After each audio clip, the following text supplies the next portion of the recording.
IA par jour, lettre d'IS6. Par une IA par jour. C'est samedi et c'est parti pour une nouvelle lettre, et cette semaine on tente l'envoi du midi. Au programme comme chaque semaine, publication de la semaine sur le site, focus et lecture partagée.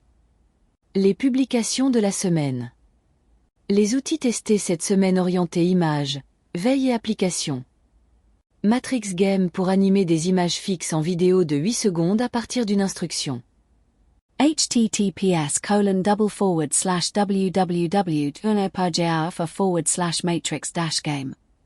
Ampo pour générer images, vidéos et contenus multimédia sur un tableau infini, en liant les créations pour en générer de nouvelles. https://www.unopagear/anpo.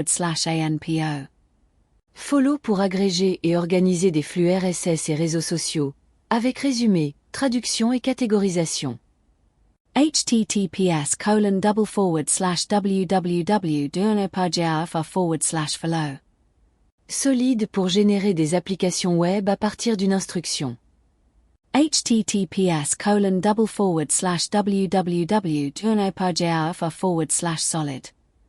Blobu pour découvrir des résumés texte et audio de livres avec des générations d'histoires à partir de plusieurs œuvres. https://www.unopagear/blobu. Whisk pour créer des images et vidéos sonorisées à partir d'images d'inspiration. https://www.unopagear/whisk. Paraflow pour concevoir des applications du contexte au prototypage. https://www.unopagear/paraflow. Le focus de la semaine.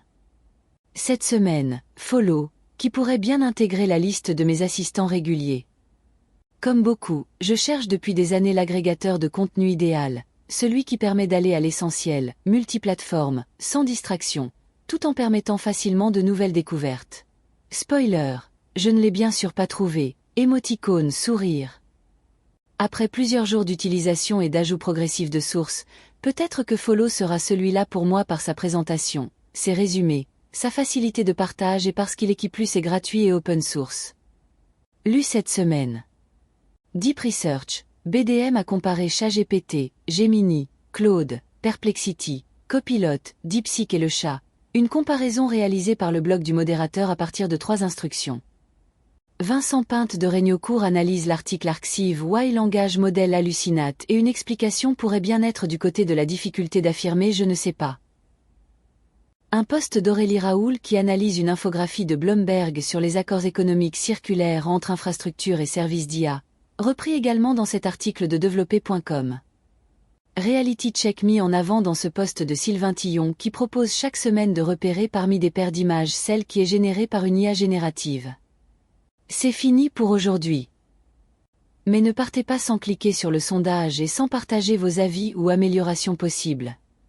Rendez-vous la semaine prochaine, même lieu et presque même heure. Parce qu'une IA par jour, c'est un article chaque jour sur uneaparjour.fr et une lettre par semaine directement dans votre boîte. Bonne semaine, bonne lecture, bonnes expérimentations. Et bien sûr partagez sans modération.